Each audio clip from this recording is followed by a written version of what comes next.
My thought with this is that this all makes sense to me for kids. I mean, especially, but I do think gift giving has a long history behind it of a way of showing that you were thinking of someone. Yeah, I mean, like I said, I've not bought a gift for an adult.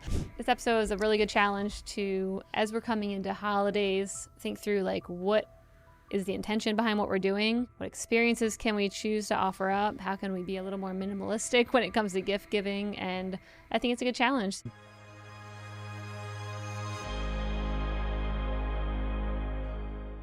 Hello, everyone. Welcome back to another episode of Mission Daily. This is Stephanie Postles, your host, and I'm joined by Albert Chow. Hey. Hello. That's it.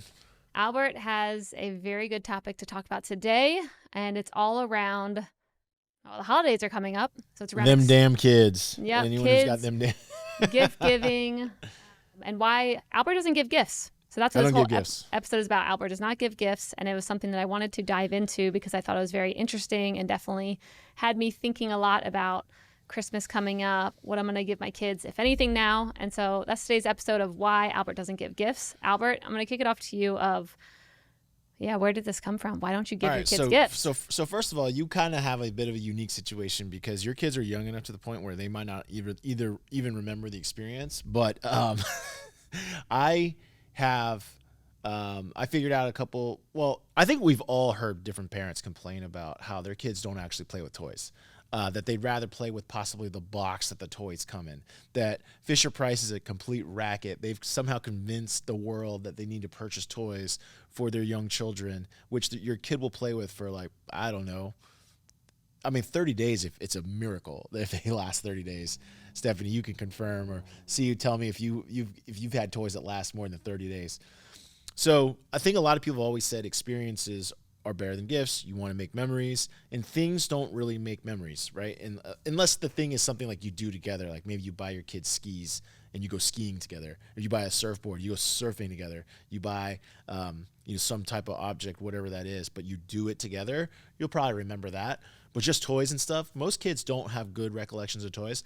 And when I think about my own childhood, I really don't either. Like, I've gotten, for sure, toys, but all my best memories are not toys. They were spending time with my parents, spending time with my friends, spending time with my brother, doing something that I could remember. And so we tried to quantify this for my mother-in-law and my own mom back when she was around. And they're like, well, what do you mean experiences? And I said, it's pretty simple. Only buy things in the form of a ticket. That's it. Like, anything that is a ticket is fine. If it's not a ticket, it's probably not the right thing. If it's something that complements a ticket, that's also fine. So if you think about tickets, right? Plays, sporting events, there's cultural things. There are amusement and entertainment typically requires a ticket. Concerts require a ticket.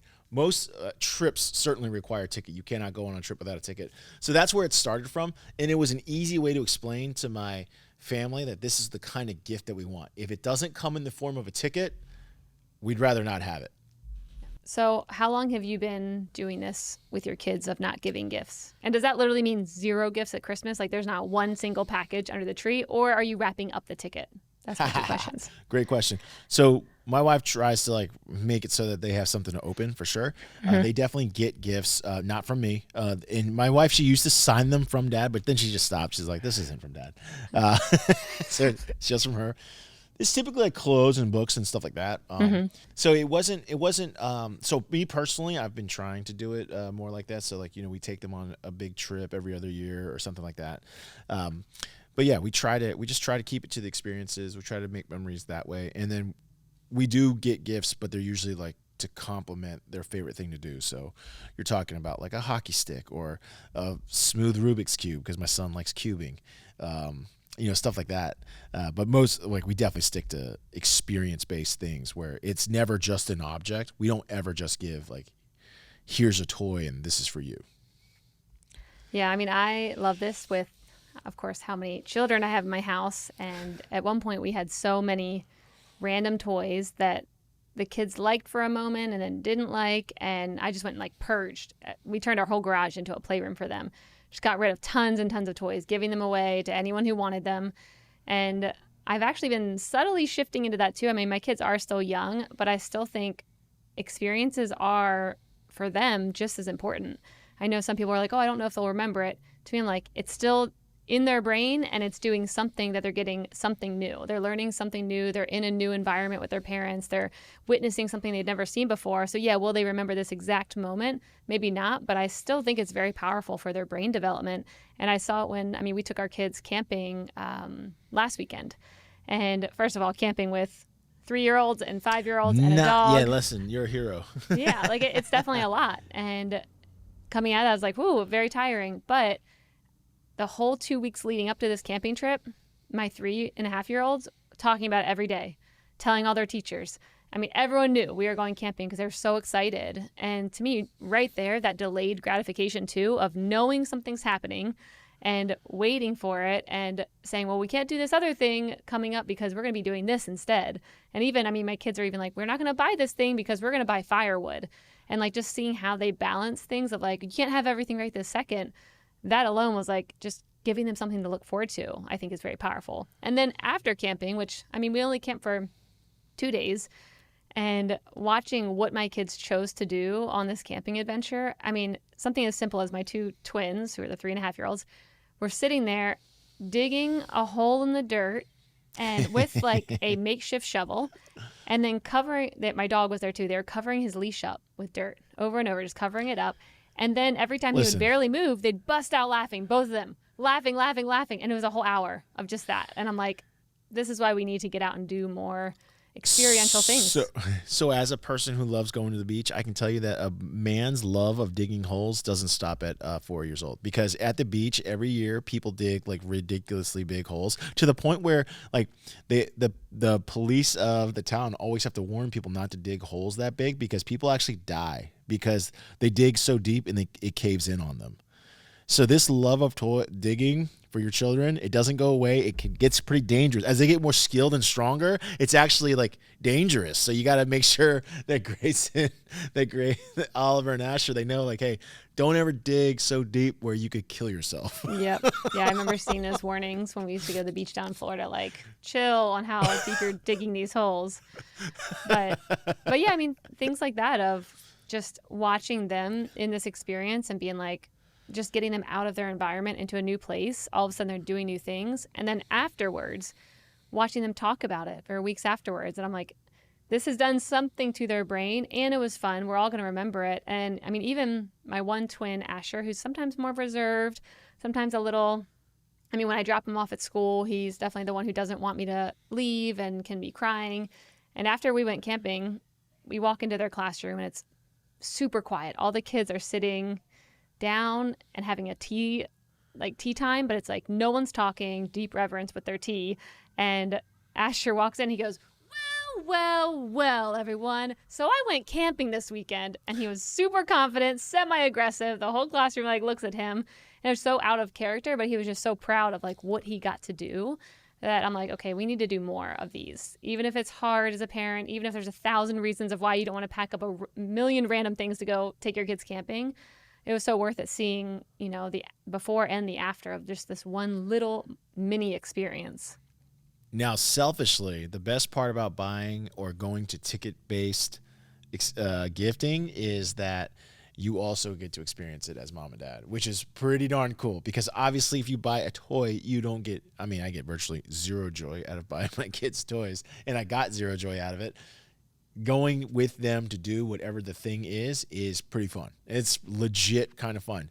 Like I told you, like even something that I'm not into at all, Rubik's Cubing is one of them. But I like seeing my kid accept challenges and try to do something. And I love the sense of pride he has because he worked hard towards something. Now, do I think Rubik's Cubing is cool? No, I don't think it's cool. But I think it's really cool that he can solve problems really fast. And I think it's cool that he has something he's very much so, he's like, I don't want to say defines himself as that thing, but I like when people define themselves based upon the things that they do.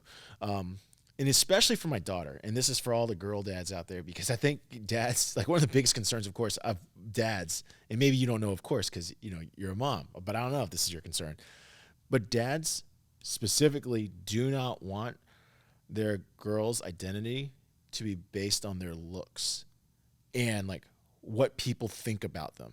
And I think it's really it's a thing that especially middle schoolers have an extremely hard time with.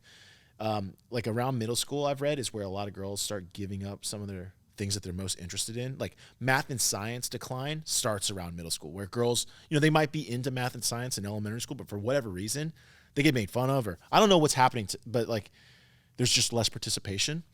So like my daughter identifies with riding horses. My daughter identifies with diving. My daughter also identifies with coding. She started Code Ninjas and she's really into it. I wouldn't say she's good, but I like that She identifies will be. herself. She wants to be. Yeah, she takes pride in these things. She also takes great pride in being half Asian.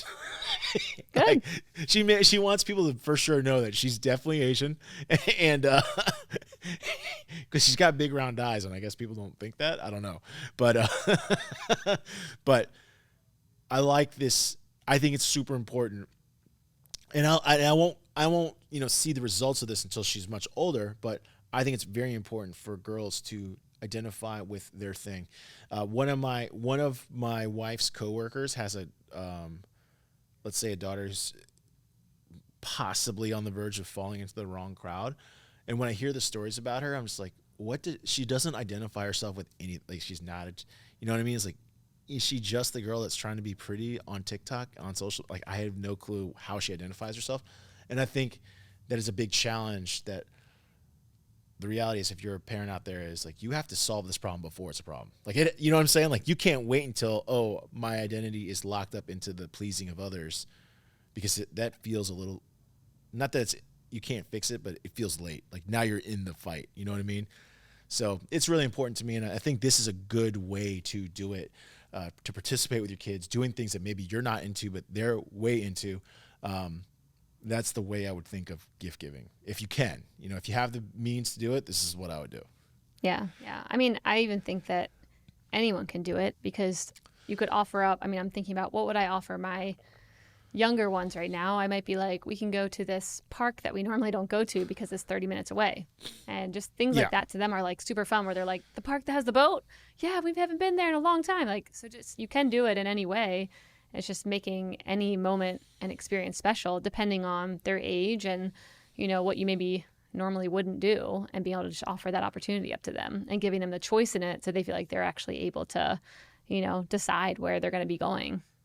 Yeah, you made a great point about like maybe you have to dial it back. Like you can't do exactly the thing. Like, my kid might be into, like, let's say your kid's into racing and they're like, oh, I want to go to a Formula One race. It's like, okay, that's pretty expensive. How about let's go karting and you drive? Maybe they're like, yeah, you know what I mean? See what it's like to race Formula One. And you just tell them it's Formula One. Why would they know different? Well, I mean, I do think that's a good point based off also the age of the kid. I got really good advice from actually my kid's teacher at school, where she was talking about how so many adults essentially treat kids like adults, and they're just, especially when they're like 5 and 6 and 7, and they'll be like, what do you want to do this weekend? And she's like, you don't just ask an open-ended question like that to a 5-year-old, because it's hard for them to even know what to do and what to ask for. And they have no concept of what their options are. Exactly. What are my options to begin with? Yeah, kids that age need boundaries. They need that, like, that's a safety mechanism to be like, we can either go to the farmer's market, we can go to this park, or we can go to maybe the aquarium. Like, there's the 3 options, and just that is enough for kids probably up until the age of, I would think, 8. Like, giving them just a couple choices. And then as they get older, it's like, yeah, they can probably start deciding on their own once they start having enough experiences where they're like, now I know what I like. And then, yeah, you come in and you kind of be like, okay, well, we're not going to Maui for 25 days, but instead we can go to this beach. So. Yeah. By the way, this is a fun little side note, because you and I both grew up kind of near the DC area. Me closer, but when I was growing up, one of the things growing up, when you grow up in DC, you just don't realize that no one else doesn't have this huge advantage, is that museums and stuff are free. And I remember the first time being told or asked to pay for a museum, like, why? Yeah, yeah. I went to the best ones for free my whole life. Yeah. So my wife Jen, she took 2 of my kids, because I took my son to a hockey tournament. She took the 2 kids up to the DC area and told them that they could go anywhere on Constitution Ave and see any like museum, anything they wanted, unlimited. And she didn't tell them it was free. She was just like, but they thought like this is amazing. This is sick. Oh, the Museum of Asian Art, let's go there. The Museum of Natural Art, let's go there. The Museum of History, let's go there. And they just bounced back and forth. Because if you're familiar with the Constitution, all the museums are just up and down this, like on the street, pretty much. So they went through as many as they could. They saw the Lincoln Memorial. They saw all kinds of stuff. And they thought it was, like you said, the coolest day ever. And it was, D.C. is an expensive place, but I don't think people realize all those experiences are free. So if you can afford the travel and you can afford the hotel, you got it. Like everything there is included. And they thought it was sick. They thought it was sick. Yep. They said their the watch that measures the steps, 6.5 miles. Wow. For my little one. Yeah. That's amazing. That's a good day. That's a good day. I love this. So my thought with this is that this all makes sense to me for kids. I mean, especially with, just what kids are getting these days and how much is being bought. And it just seems like so much is going to the landfill. And like, there's so many reasons to not just like overdo it on gifts and shift it into experiences. But the one thing I was thinking about is when it comes to adults, I actually have gotten some pretty meaningful gifts, but only the really well thought out ones where, like my one friend. I've gotten none. Well, you don't have friends. So, let's just stay focused on me because you have, let's be honest. I'm your main friend. I also don't buy gifts. So it's fine. Yeah, you're very I'm not opposite missing from me. I'm fine. But I've had a couple different friends travel to different countries and come back with things that were very, like you can just tell they really just thought of me because they know me. And I have a couple, one is like this little piece of jewelry. One is this statue from Greece. And there's like meaning behind it and thought behind it. And sometimes those things, or even like my one friend gifts me, I love plants. They're all around my house. And my friends will gift me their little, when you cut the plant so you can regrow it in your house. And I look at these and they're memories of the people that I love or thoughts of oh yeah, they were thinking specifically of me because they know I like this thing. They were in a whole different part of the world and they thought of me. And so sometimes with adults, I think if you're just giving gifts because you feel like you have to and you're like, oh, it's Christmas, I have to give these gifts out, that I don't even like doing that because I feel like you lose the meaning behind it. But I do think gift giving has a long history behind it of a way of showing that you were thinking of someone. And as long as it has that intention behind it, I do think that can be special, but it is kind of gets away from, the idea of Christmas gifts where just everyone just gets them and you just have to buy them for everyone because that's the way it is, instead of being very thoughtful. And maybe it's just all throughout the year of picking something out because you're I know this person would really appreciate it if I bought this one thing for them. So I kind of get caught up on the kids thing I understand, but then adults, I'm I don't know. I think if they're really sweet intention behind it, I'm still here for that. Yeah. I don't know.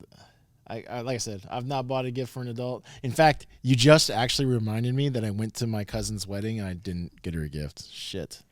Well. And I was supposed to contribute to their honeymoon. You know what I mean? They had an option. It was you can help us have a awesome honeymoon. I didn't. Well, I gotta call her up. I do remember why, and I'm gonna put it out there. Hey Michelle, I did not like that it was Paul's Venmo. Why am I Venmoing Paul? I'm gonna Venmo you. Michelle's my cousin. Okay. Yeah. Michelle's my cousin. Well, what if Paul's just paying for it? I don't care. Michelle, give me your Venmo. My wedding gift is for there you go. Okay. Getting married. I don't care about Paul. Well, there you Paul have is it. proving himself until the end. Poor Paul. Yeah, he's always on the bottom rung. He ain't ever at the top. I'm glad this episode was to remind you to contribute to the experience of your cousin. Yeah, I'll be like, Michelle, my bad. Yep. Well, anyways, yeah. I think this episode is a really good challenge to, as we're coming into holidays, think through what is the intention behind what we're doing? What experiences can we choose to offer up? How can we be a little more minimalistic when it comes to gift giving? And I think it's a good challenge. So I'm up for it. I feel like we should report back after Christmas to see what did you do? What did I do? I can't wait to see what my wife got my kids because it'll be like Christmas for me too. Yep. All right. Well, thanks everyone for tuning in today. Hope you found some joy out of this episode and let us know what you think. Also, make sure to subscribe to the show and tell us how we're doing. And if anyone's looking to buy me a gift, I would like a first class ticket because it's very uncomfortable to either the Maldives or the Philippines. So take your pick. There you have it. Yeah. If you think Albert's just the best host, just send him that.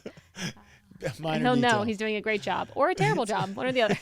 How about you, Steph? If someone could Oh, buy you a man. ticket, what's your ticket to? Yeah, if someone could buy me a ticket, I'd want a ticket to Bali. And I would want to go to like all the spiritual woo woo sites. Like, I want a full adventure, fully planned, or they're just like, here's the top sites to go, here's the people Notice to she see. didn't say first class, so she'll take regular I don't even class. need first class. Yeah. Once I get there, Yeah. then I want it to be a first class experience. So, You only get one ticket. You'd have to no, it's a fill whole in the other. experience. It's a whole Oh, experience. come I on. want to, that- yeah. I took was it. saying But one I don't just ticket. want a flight. No, I want the whole You thing can planned figure out. it out once you're there. Dude, Nope. Bali's very inexpensive. You'll be fine. All planned out for me. All done. That's my experience. Steph, still trying to live, laugh, love, and pray. Goodness gracious. Exactly. Come on now. I'll let you know how it goes. We'll let you know how it goes. Till next time.